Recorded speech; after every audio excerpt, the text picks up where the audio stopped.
അസ്സലാമു അലൈക്കും. Welcome back. എല്ലാവർക്കും സുഖമാണല്ലോ. അപ്പോൾ ഇന്ന് വന്നിട്ടുള്ളത് നിങ്ങളെല്ലാവരും റിക്വസ്റ്റ് ചെയ്ത പോലെ തന്നെ നല്ല ഒരു നാടൻ ഫിഷ് കറി അഥവാ തേങ്ങ വറുത്തരച്ച ഫിഷ് കറിയാണ്.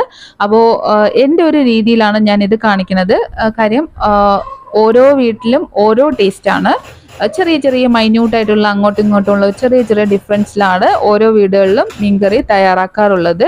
പക്ഷേ അവരവരെ മീൻകറിയാണ് അവരവർക്ക് ഇഷ്ടം എന്നുള്ളതും കൂടി സത്യമാണ്. അപ്പോൾ ആദ്യം അതിനാവശ്യത്തിനുള്ള ചേരുവകൾ എന്താണെന്ന് നോക്കാം. ആദ്യം കുറച്ച് ഉലുവയും കുരുമുളകും എടുത്തിട്ടുണ്ട്. 1/4 ടീസ്പൂണിൻ്റെ താഴെയാണ്. ഒരു ചെറിയൊരു ടീസ്പൂണിലാണ്, ഒരു ടീസ്പൂണിൻ്റെ ചെറിയ അളവിലാണ് എടുത്തിട്ടുള്ളത്. പിന്നെ കൊച്ചുള്ളിയും കാശ്മീരി ചില്ലി നിറം കിട്ടാനും എരിവിന് ആവശ്യത്തിനുള്ളതാണ് എടുത്തിട്ടുള്ളത്. 4-5 മതിയാവും. ഇതിൻ്റെ കൂടെ മുളക് പൊടിയൊന്നും ആഡ് ചെയ്യുന്നില്ല. പൊടികളായിട്ട് ആഡ് ചെയ്യണമെങ്കിൽ നിങ്ങൾക്ക് ലാസ്റ്റ് പൊടികളായിട്ട് ആഡ് ചെയ്യാൻ പറ്റും. അപ്പോൾ 1 ടീസ്പൂൺ പെരിഞ്ജീരകവും 1.5 ടീസ്പൂൺ മല്ലിയും കൂടി എടുത്തിട്ടുണ്ട്. ഞാൻ വളരെ ചെറിയൊരു അളവിലാണ് ഈ ഒരു റെസിപ്പി കാണിക്കുന്നത്. ഇനി ഇതിലേക്ക് ഒരു അരമുറി തേങ്ങയുടെ പകുതിയാണ് ഞാൻ ഇതിന് വേണ്ടിയിട്ട് ചിരകി വെച്ചിട്ടുള്ളത്. ആദ്യം തന്നെ ചീനച്ചട്ടിയിൽ ആവശ്യത്തിനുള്ള ഉലുവയും കുരുമുളകും ആഡ് ചെയ്ത് കൊടുക്കാം. 1/4 ടീസ്പൂണിൻ്റെ താഴെയാണ്. ഇത് നന്നായിട്ട് ചൂടായി വന്ന ചീനച്ചട്ടിയിൽ വേണം ഇട്ട് കൊടുക്കാൻ. എന്നിട്ട് ലോ ഫ്ലെയിമിൽ നന്നായിട്ട് ഇതുപോലെ വറുത്തെടുക്കുന്ന സമയത്ത് അത് നന്നായിട്ട് ഇങ്ങനെ സ്പാർക്കാവും, ഒന്ന് പൊട്ടിത്തെറിക്കും. അതാണ് ഇതിൻ്റെ ഒരു പരുവം. ഇനി ഇതിലേക്ക് കഴുകി വൃത്തിയാക്കി വെച്ചിട്ടുള്ള മല്ലിയും പെരിഞ്ജീരകവും ആഡ് ചെയ്ത് കൊടുക്കാം. 1 ടീസ്പൂൺ പെരിഞ്ജീരകം, 1.5 ടീസ്പൂൺ മല്ലിയാണ് ആഡ് ചെയ്ത് കൊടുത്തിട്ടുള്ളത്. നിങ്ങൾ ഓൾറെഡി കഴുകി വെയിലത്തൊക്കെ ഉണക്കി വെച്ചിരിക്കുന്നതാണെങ്കിൽ വീണ്ടും കഴുകേണ്ട ആവശ്യമില്ല. ഞാനിങ്ങനെ ഫ്രഷ് ആയിട്ട് കുറച്ച് വാങ്ങിച്ച് അങ്ങനെ റെഡിയാക്കി വെച്ചിട്ടുള്ളത് കൊണ്ടാണ് ഞാനിതൊന്ന് കഴുകി ഇപ്പോൾ ഡയറക്റ്റ് ഇട്ടിട്ടുള്ളത്. കൂടെ തന്നെ കൊച്ചുള്ളിയും കാശ്മീരി ചില്ലിയും ആഡ് ചെയ്ത് കൊടുത്തിട്ടുണ്ട്. ഇനി അതിലേക്ക് ആവശ്യത്തിനുള്ള തേങ്ങ ഈ സമയത്ത് ആഡ് ചെയ്ത് കൊടുക്കാം. ഞാൻ 1 മുറി തേങ്ങയുടെ പകുതിയാണ് എടുത്തിട്ടുള്ളത് ചിരകിയത്. ഇനി അതിലേക്ക് കുറച്ച് കറി ലീവ്സും കൂടി ആഡ് ചെയ്ത് കൊടുത്തതിന് ശേഷം നന്നായിട്ടൊന്ന് മിക്സ് ചെയ്ത് കൊടുക്കുക. മിക്സ് ചെയ്യുന്ന സമയത്ത് ലോ ഫ്ലെയിമിൽ ഇട്ടിട്ട് മെല്ലെ തന്നെ ഒന്ന് മിക്സ് ചെയ്ത് കൊടുക്കാൻ ശ്രദ്ധിക്കുക. എന്നാൽ മാത്രമേ നമുക്ക് കറക്റ്റായിട്ട് ആ ഒരു മൂത്ത് ആ തേങ്ങയുടെ ഒരു പച്ചച്ചവയൊക്കെ മാറി അതിൻ്റെ ഈർപ്പമൊക്കെ മാറിയതിന് ശേഷം അതൊന്ന് ഗോൾഡൻ ബ്രൗൺ ആയി വരണം. അതാണ്. അതിൻ്റെ കൂടെ തന്നെ നമ്മുടെ കൊച്ചുള്ളിയും അതിൽ കിടന്നിങ്ങനെ ചൂടായി അതിൻ്റെ ഒരു രീതി, ഈ തേങ്ങയും അതും കൂടി ബ്ലെൻഡായ ഒരു സ്മെല്ലൊക്കെ വരും. എന്തായാലും വറുത്തരച്ച കറിയുടെ ഒരു മണം എന്ന് പറയുന്നത് അതിങ്ങനെ വറുക്കണ സമയത്ത് തന്നെ നമുക്കതൊരു നല്ലൊരു ഫ്ലേവർ കിട്ടും. ഇനി ഇതിലേക്ക് കുറച്ച് മഞ്ഞൾപ്പൊടി ആഡ് ചെയ്ത് കൊടുത്തിട്ടുണ്ട്. ഒരു 1/4 ടീസ്പൂൺ ആഡ് ചെയ്ത് കൊടുത്തിട്ടുണ്ട്. ആ ഒരു ക്ലിപ്പിങ്സ് എൻ്റെ കയ്യിൽ നിന്ന് വിട്ടുപോയതാണ്. കാര്യം ഒരു day in my life shoot ചെയ്യുന്ന ഇടയിലാണ് ഞാൻ ഈ ഒരു വീഡിയോ എടുത്തിട്ടുള്ളത്, അതുകൊണ്ടാണ്. അപ്പോൾ ഇനി അത് നന്നായിട്ട് തണുത്തതിന് ശേഷം മിക്സി ജാറിലൊന്ന് പൊടിച്ച് വെച്ചിരിക്കുകയാണ്. പൊടിച്ചതിന് ശേഷം അരച്ചെടുക്കുകയാണെങ്കിൽ ഫൈൻ പേസ്റ്റായിട്ട് അരഞ്ഞു കിട്ടും. ഇതൊരു ടിപ്പാണ്. അപ്പോൾ ആ ഒരു രീതിയിലാണ് ഞാനിത് അരച്ചെടുക്കുന്നത്. ഇനി അരപ്പൊക്കെ റെഡി ആയിട്ടുണ്ട്. ഇനി നമ്മൾ ചെയ്യേണ്ടത് ഒരു ചീനച്ചട്ടി അല്ലെങ്കിൽ നിങ്ങൾ ഫിഷ് കറി ഏതിലാണോ തയ്യാറാക്കുന്നത് ആ ഒരു ചട്ടി എടുക്കുക. അതിലേക്ക് കുറച്ച് ഉലുവ ഇതുപോലെ ഒന്ന് ചൂടാക്കി എടുക്കുക. ആ ചൂടായി വരുന്ന സമയത്ത് അതിലൊരു നല്ലൊരു ഫ്ലേവർ ഉണ്ടാവും. ആ സമയത്ത് തന്നെ നമുക്ക് മീൻകറി ഏകദേശം ഒരു ഐഡിയയിൽ എത്തിക്കോളും. വീട്ടിലൊക്കെ കുട്ടികളുണ്ടെങ്കിൽ പറയും നല്ല മണമാണല്ലോ എന്ന് പറയും. ആ ഒരു അവസ്ഥയാണ്. അപ്പോൾ അതിലേക്ക് അരപ്പൊഴിച്ച് കൊടുത്തിട്ടുണ്ട്. ഇനി ഇതിലേക്ക് ആദ്യം ഞാൻ പുളി ഒഴിച്ചു കൊടുക്കും. ചിലരൊക്കെ ഫിഷ് ആഡ് ചെയ്തതിന് ശേഷം പുളി ഒഴിക്കാറുണ്ട്. ആദ്യമേ ഇതൊന്നും ചട്ടിയിൽ വയ്ക്കാതെ തന്നെ മിക്സ് ചെയ്തതിന് ശേഷം ഒഴിച്ചു കൊടുക്കുന്നവരുണ്ട്.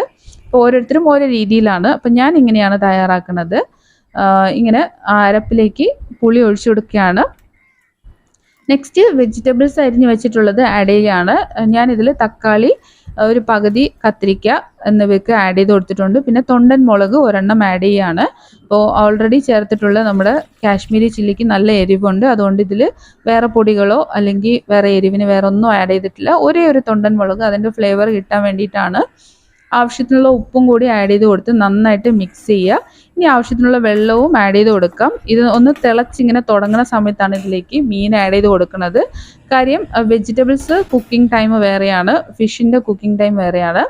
അപ്പോൾ ഇത് ഏകദേശം കുഴപ്പമില്ലാത്തൊരു ഫിഷാണ്. ഇത് പെട്ടെന്ന് കുക്കായി വരുന്ന ഒരു ഫിഷ് ആയതുകൊണ്ട് തന്നെ വെജിറ്റബിൾസ് ഒന്ന് തിളച്ചതിന് ശേഷം ലോ ഫ്ലെയിമിലാക്കിയതിന് ശേഷമാണ് ഞാൻ ആഡ് ചെയ്ത് കൊടുക്കുന്നത്. ഇപ്പോൾ ദേശക്കട്ടിയുള്ള മീനാണെങ്കിൽ, കുറച്ച് നേരം കുക്ക് ചെയ്യാനുള്ള മീനാണെങ്കിൽ നേരത്തെ തന്നെ നമുക്ക് ആഡ് ചെയ്ത് കൊടുക്കാം. അപ്പോൾ മീൻകറി വയ്ക്കുന്ന സമയത്ത് വളരെ ശ്രദ്ധിച്ച് വെച്ചില്ലെങ്കിൽ അതിൻ്റെ നിറം, മണം, ഗുണം ഇതൊക്കെ ഒന്ന് മാറാൻ ചാൻസ് ഉണ്ട്. അതുകൊണ്ട് തന്നെ വളരെ ശ്രദ്ധപൂർവ്വമാണ്. അതാണ് വീട്ടമ്മമാരായ അമ്മമാരൊക്കെ ഉണ്ടാക്കുന്ന മീൻകറിക്ക് ഭയങ്കര ടേസ്റ്റാണ്. വെച്ചാൽ വീട്ടിലുള്ള മൂത്തവരൊക്കെ വെക്കുന്ന സമയത്ത് പറയും, ഓ ഉമ്മ വെക്കുന്ന മീൻകറി എന്ത് ടേസ്റ്റാണ്, ഉമ്മച്ച വയ്ക്കണം, ഇങ്ങനെയൊക്കെ എല്ലാവരും പറഞ്ഞ് ഞാൻ കേട്ടിട്ടുണ്ട്. അല്ലെങ്കിൽ വീട്ടിലുള്ള മുതിർന്നവർ വെക്കുന്ന കറിക്ക് ഭയങ്കര ടേസ്റ്റാണ്. അതിന് കാരണം ഇതാണ്, അവർ മെല്ലെ അതിൻ്റെ പ്രിപ്പറേഷനൊക്കെ വേറെ ടെൻഷനൊന്നും ഇല്ലാതെ റിലാക്സ് ആയിട്ട് വെക്കും. വെപ്രാളം കൊണ്ട് നിങ്ങൾ വെക്കുകയാണെങ്കിൽ നിങ്ങൾക്കത് കറക്റ്റ് ആവില്ല. ഇത് തന്നെ ഞാനൊരു ഈവനിങ് ആണ് റെഡിയാക്കുന്നത്. കാണുമ്പോൾ അറിയാം ഞാൻ ജിഞ്ചർ ലൈം ടീ ആണ് കുടിക്കാൻ പോണത്.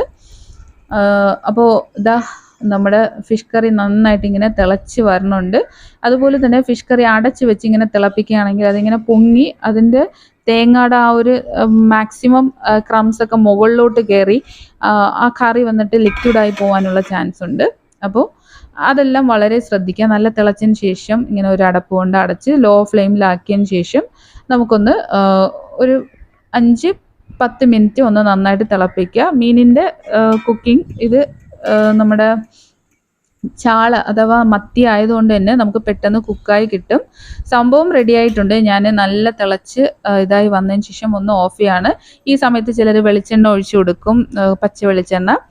ആവശ്യമുണ്ടെങ്കിൽ മാത്രം ഒഴിച്ചു കൊടുത്താൽ മതി. എനിക്ക് ഈ തേങ്ങ നന്നായിട്ട് മൂത്ത് വന്നതുകൊണ്ട് തന്നെ അതിലിരുന്ന് നന്നായിട്ട് അതിൻ്റെ നെയ്യല്ല ഓയിലൊക്കെ ഇങ്ങനെ പുറത്ത് വന്നിട്ടുണ്ട് റെഡ് കളറിൽ. അതാണ് മീൻകറി. എനിക്ക് അതാണ് എൻ്റെ ഫേവറേറ്റ്. അങ്ങനെ വരണ കറിക്കാണ് എനിക്ക് കുറച്ചുകൂടെ ഒരു ഇഷ്ടം കൂടുതൽ. അപ്പോൾ നിങ്ങൾക്ക് എങ്ങനത്തെ മീൻകറിയാണ് ഇഷ്ടം എന്നുള്ളത് കൂടി താഴെ കമൻറ്റ് ചെയ്യുക. അപ്പോൾ നമ്മുടെ റെസിപ്പി ഇഷ്ടപ്പെടുകയാണെങ്കിൽ ലൈക്ക് ചെയ്യാനും ഷെയർ ചെയ്യാനൊക്കെ വിട്ടുപോകണ്ട. Okay, bye bye.